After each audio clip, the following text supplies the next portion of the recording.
I didn't even get to sit down before he broke it off.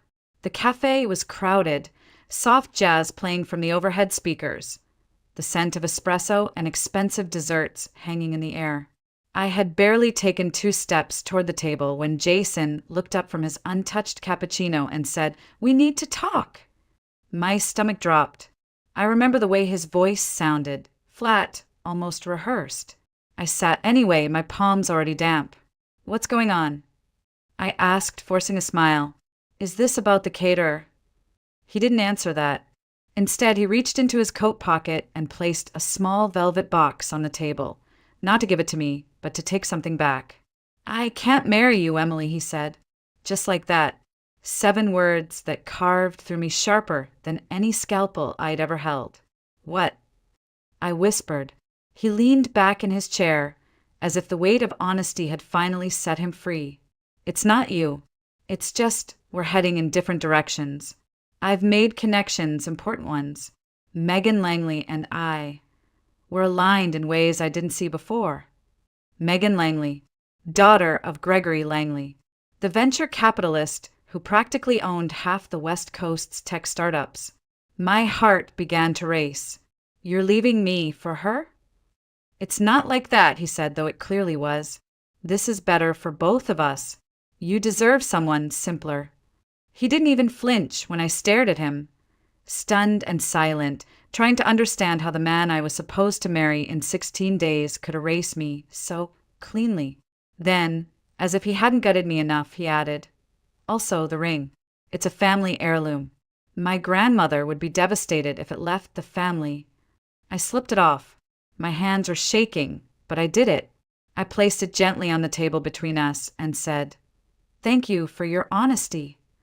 Then I stood up and walked away, straight past the glass doors, past the couple sharing desserts, past the curious eyes trying to figure out what just happened. Only when I turned the corner onto Elm Street did the tears finally come. I didn't go back to the apartment we shared. I didn't want to see the half-packed boxes or the dress hanging in the closet. I couldn't face the silence. But when I arrived, it was already done. My things were in labeled suitcases by the door. Clothing, books, toiletries, all carefully sorted, as if I were being returned to sender. Not by Jason. He wouldn't have been that considerate. It had to be his mother. I sat on the floor beside those bags for I don't know how long. My old studio lease had ended. I'd given it to a nursing student a few weeks ago. Every cent I had saved had gone to the wedding. I had less than $100 in my account and a full week until payday. That's when I did the thing I hadn't done in over a year. I called my foster mom. Margaret Temple answered on the 3rd ring, her voice warm and steady like it always was.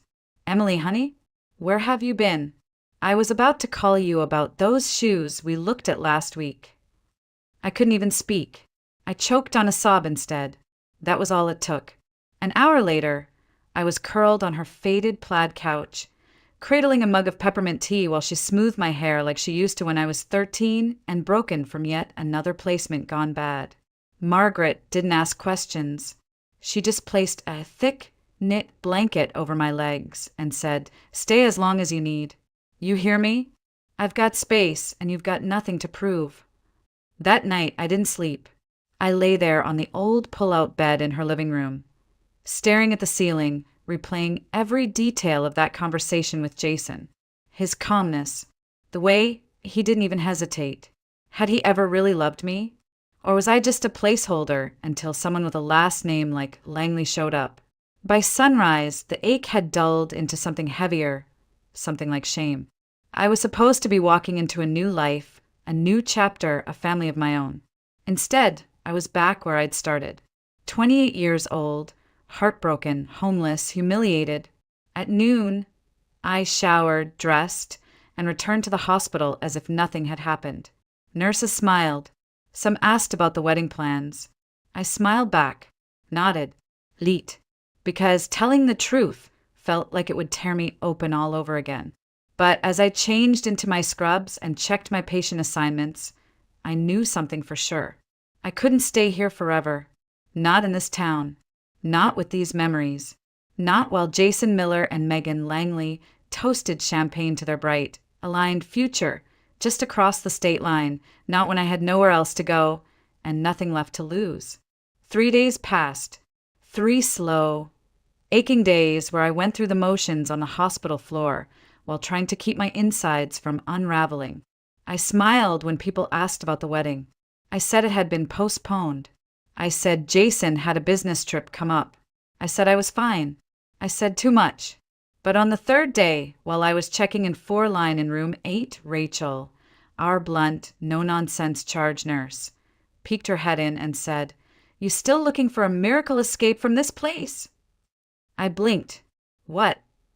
She motioned me out into the hallway and lowered her voice. "You remember Lily from Neuro? She took a private care job a month ago, live-in. High pay, but she quit last week. Couldn't handle the guy." "What guy?" Rachel raised an eyebrow. "Some rich tech mogul. Paralyzed. Lives up in Cypress Hill in one of those who even builds these kind of houses.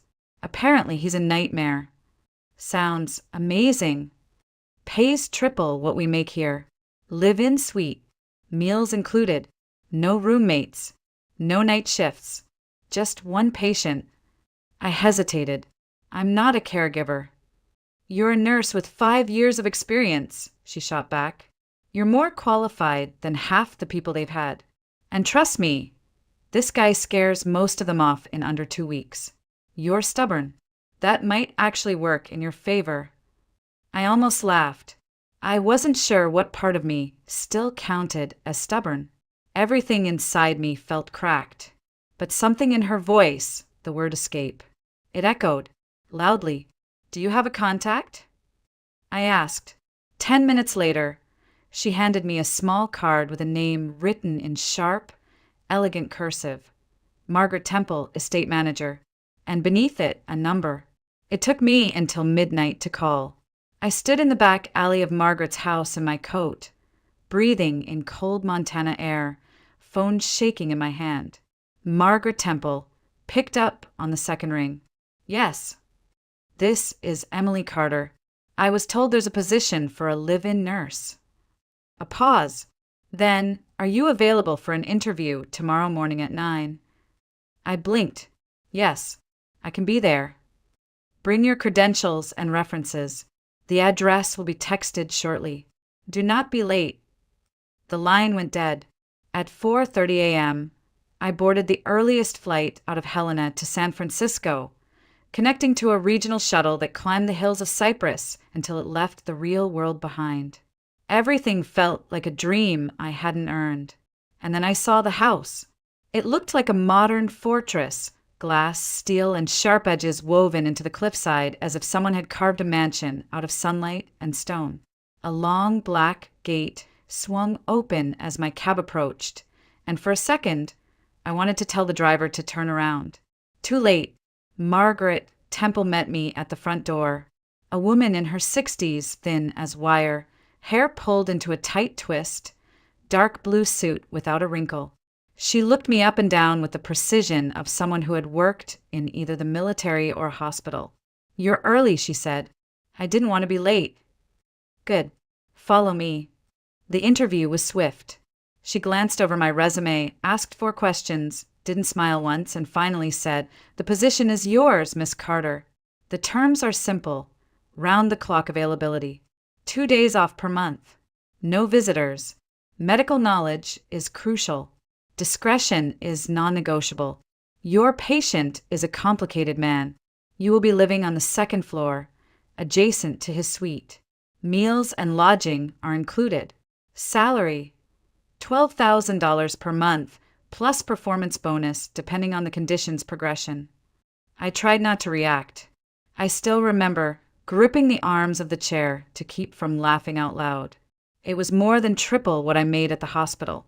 I didn't have a plan. I didn't have anything but an overstuffed duffel bag and a bleeding heart. But I said yes. I said it without hesitating. Margaret slid a folder across the table. "This is your contract. Review it before tomorrow. Your patient is Mr. Ryan Hale." The name meant nothing to me then. It would soon mean everything. The next morning, I stood outside his door, folder in hand, heart thudding. The hallway was quiet, hushed by the kind of carpet that swallowed footsteps. Everything about this house was polished and cold. Stone floors, sleek lines, expensive silence. Margaret stood beside me, clipboard pressed to her chest. "You're sure you want this?" she asked without looking at me. I signed the contract. "That's not what I asked." I swallowed. "Yes." She knocked twice, then opened the door without waiting for a response. The room was large, too large. Vaulted ceilings, glass walls looking out over a stretch of redwood trees. Sunlight bleeding across pale hardwood floors. It felt less like a bedroom and more like a throne room built for a ghost. He was by the window, in a sleek black wheelchair, back to us. "Mr. Hale," Margaret said crisply, "your new nurse has arrived. Emily Carter." He didn't turn right away, just sat there, fingers slowly tapping the armrest. Then, finally, he pivoted, and my breath caught. I don't know what I expected. An older man, maybe. Someone frail. But Ryan Hale was young. Maybe mid-30s. Tall even while seated. Short dark hair. Sharp jawline, eyes like cut glass. And yet there was something exhausted about him. His skin was pale, his frame lean, but his expression was the thing that warned me. He looked at me like I was already disappointing him. "So," he said, voice low and biting, "they sent me another one." I opened my mouth to speak, but he cut me off. "What's the bet this time, Margaret? A week? 10 days?" Margaret didn't answer. She only said, "I'll leave you two to get acquainted," and left, shutting the door behind her. Silence stretched. "I'm not here to place bets," I said finally. "Just to do my job." He rolled his chair a few feet closer, examining me like I was a piece of art he didn't particularly like. "And what job do you think that is?" "Medication, physical therapy, monitoring vitals, supporting rehabilitation." He snorted. "You forgot the part where you nod sympathetically while I fail to walk again. That's usually everyone's favorite part." I didn't flinch. "I'm not here to pity you." He tilted his head slightly. "Oh, that's new. Most of them crack by day 3. Maybe I'll surprise you." "Maybe," he said, though the smirk that curled at the edge of his mouth made it clear he didn't believe a word. We went through the day in stiff silence.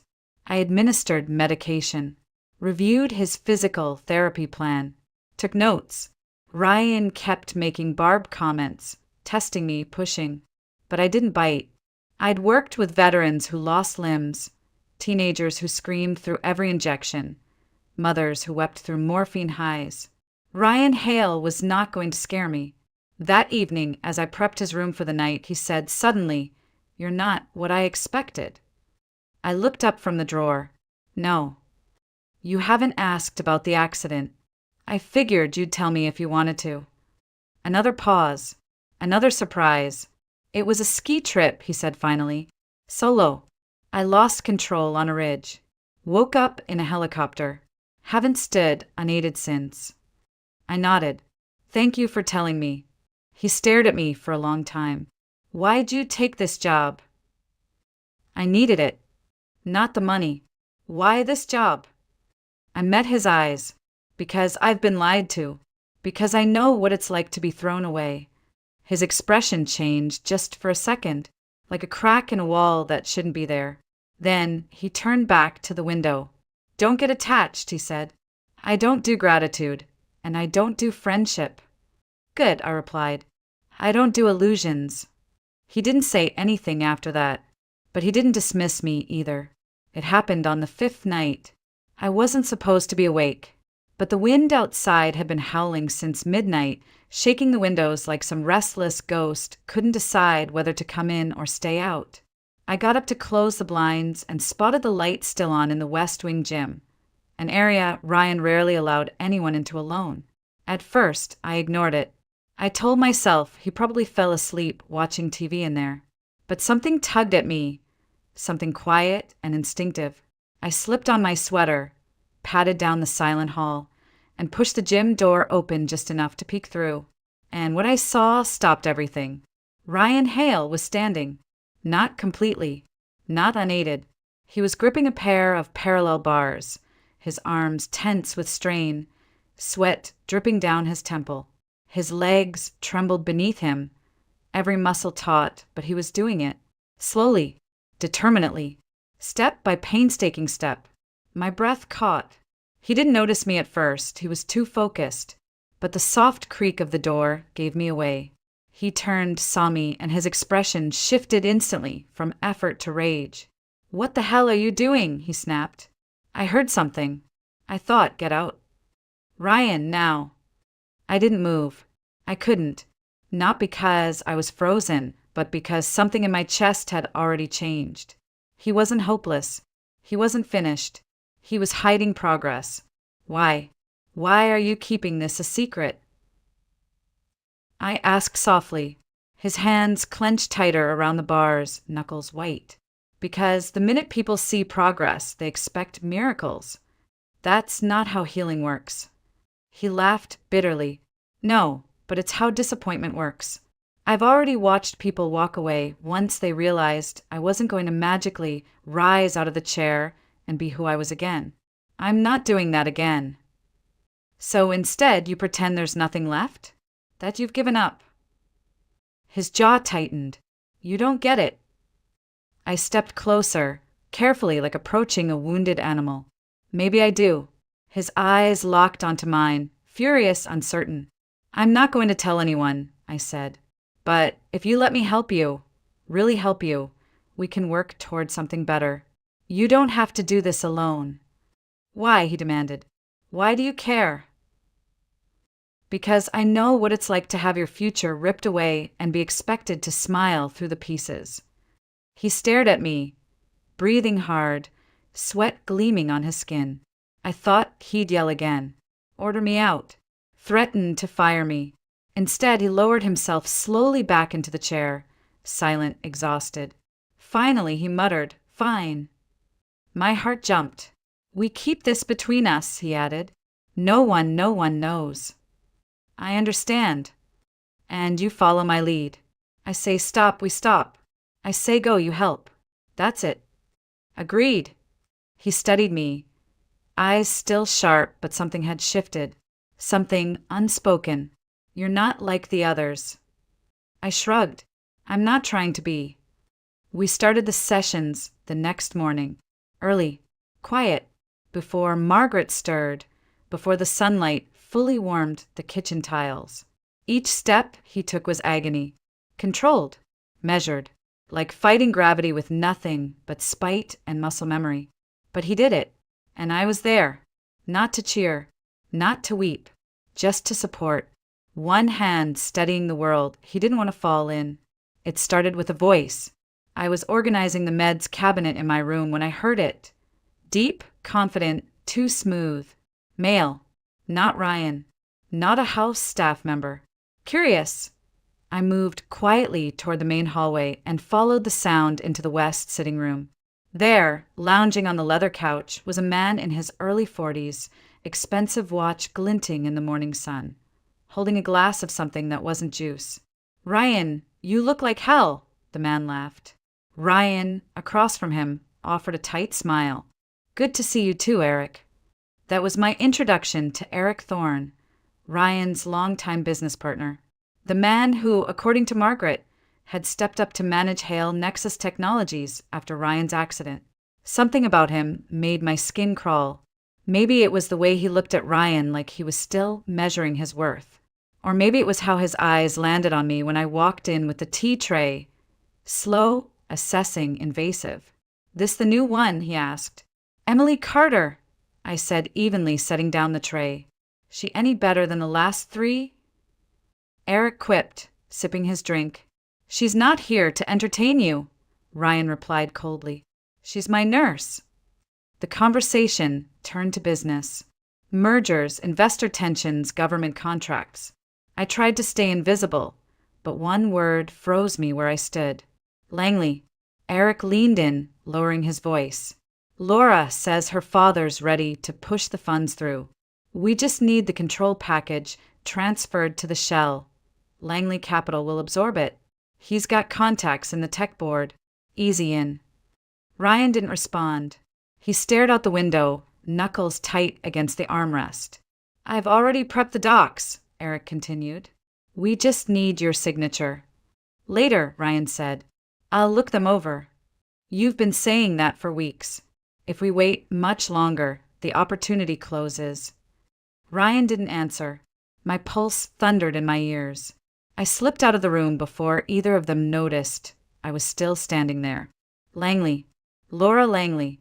That name still haunted me. And then it clicked. Langley Capital. Laura. Eric's push for Ryan's signature. The company. They were trying to take it. Strip control while Ryan was still recovering. And if Laura was involved, Megan Langley couldn't be far behind. My chest tightened as I returned to my room and shut the door. Was this connected to what happened to me? Was I just a bystander caught in the crossfire of something bigger? Or had they chosen me for this, for being the girl no one would suspect? That night, I couldn't keep it in. As I helped Ryan with his stretching exercises, I broke the silence. There's something I overheard today about your company.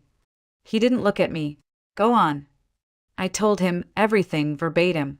Names, phrases, tone. I even mentioned Megan Langley. At that he paused. You know her. My ex-fiancé left me for her. He blinked slowly. Jason Miller? I nodded. You know him? No, but I've heard the name through Eric. He rolled away from the wall and stared at me. Are you suggesting that my business partner and your ex are, what, in on something together? I'm suggesting it's too much of a coincidence. He didn't say anything for a long moment. Then, finally, I'll review the documents. That was it. I tried not to feel crushed. I'd hoped for more, maybe belief, maybe action.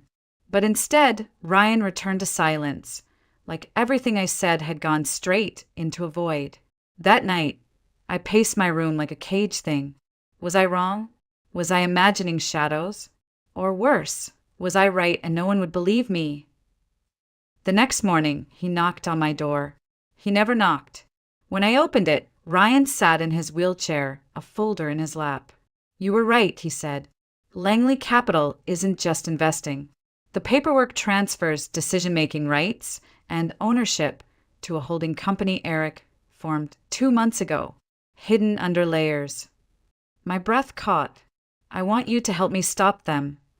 He handed me the folder. Are you sure? I asked. After everything? Ryan nodded. If they think I'm too weak to fight, then they've forgotten who I was before I broke. The plan took days to finalize. Every night, after the staff had gone quiet and the windows had gone dark, Ryan and I sat across from each other at the long oak table in the study, poring over documents and strategy notes. His hands trembled from exhaustion sometimes, but his voice stayed steady. He was building a war room, piece by piece, and I was his only ally inside the walls. He'd already contacted his attorney. They were gathering records, emails, contracts, bank trails. Ryan had hidden nothing from me, not even his doubts. I trusted Eric more than anyone, he said one night. He was there the day I pitched my first app. I let him speak on my behalf when I couldn't walk. And all this time, you were right to trust your gut, I told him. I was late to do it, he replied, but I won't be late again. 1 week later, a special meeting of the board was called. No one suspected anything. Ryan let Eric think the signature was coming. He even thanked him in an email for handling things so well. That same afternoon, he suited up. It was the first time I saw him in a full tailored suit. Midnight blue, crisp, handsome in a way that made my heart slow.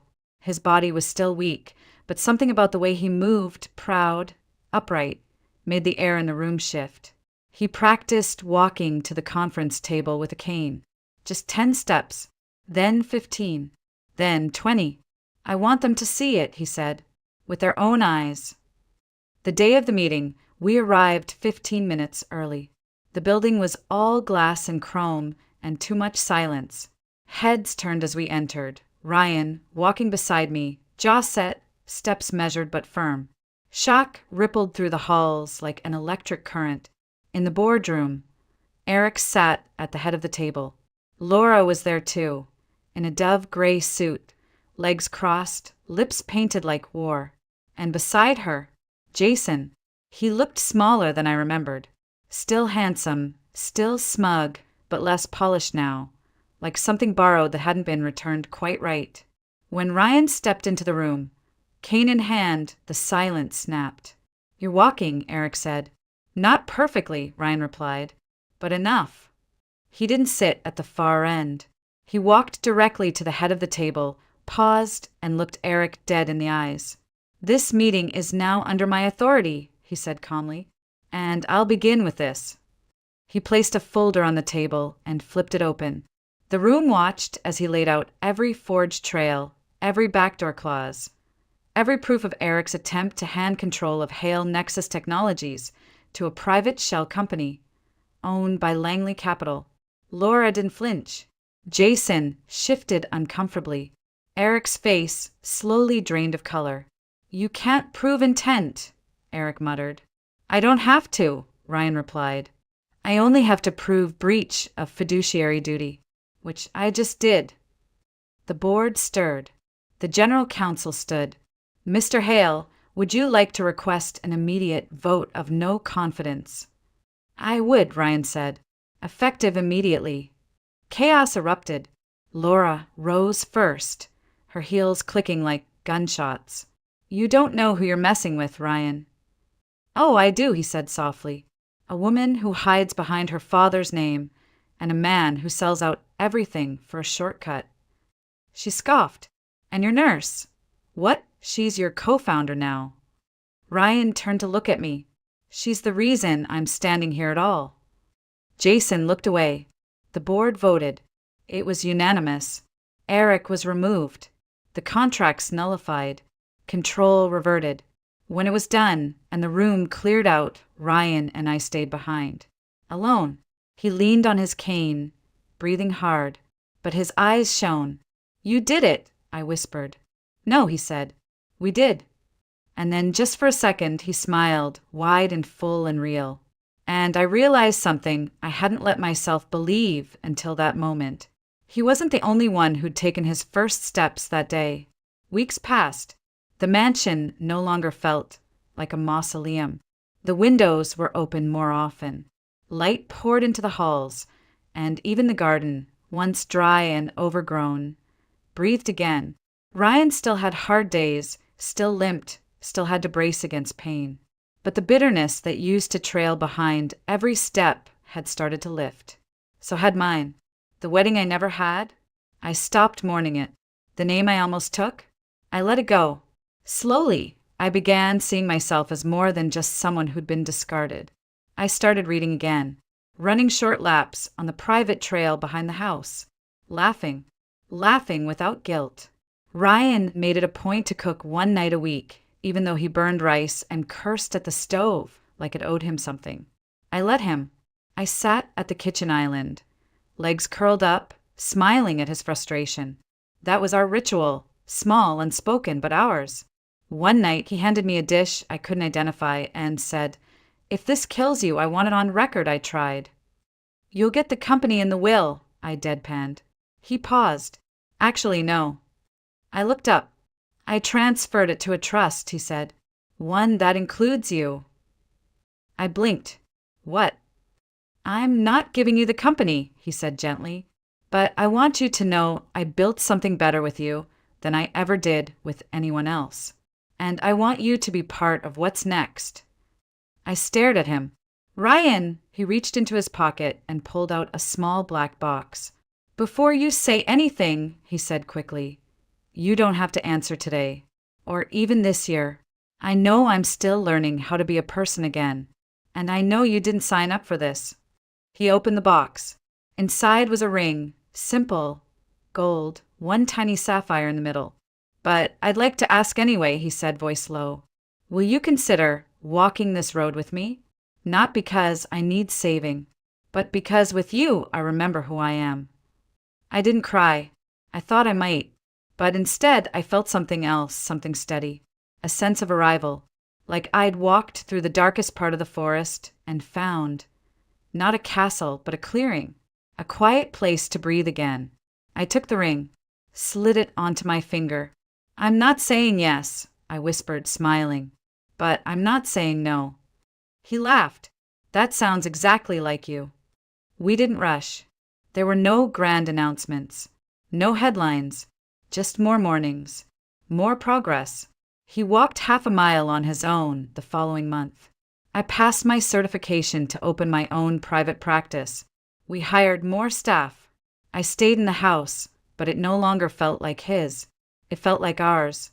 As for Jason, he texted once, 2 lines, asking if I was okay. I never replied. I didn't need to, because the truth was, I'd already gotten everything I was supposed to get from that heartbreak. A lesson, a detour, and a doorway into the life I hadn't even dared to imagine. And Ryan? He stopped using the chair altogether by the fall. On his birthday, we took a short trip up to the coast. Just us. He walked beside me down the beach at sunset, sand clinging to our feet, the wind cold enough to sting. At one point, he looked out over the ocean and said, "You think we'll ever go back to who we were before at all?" I shook my head. I hope not.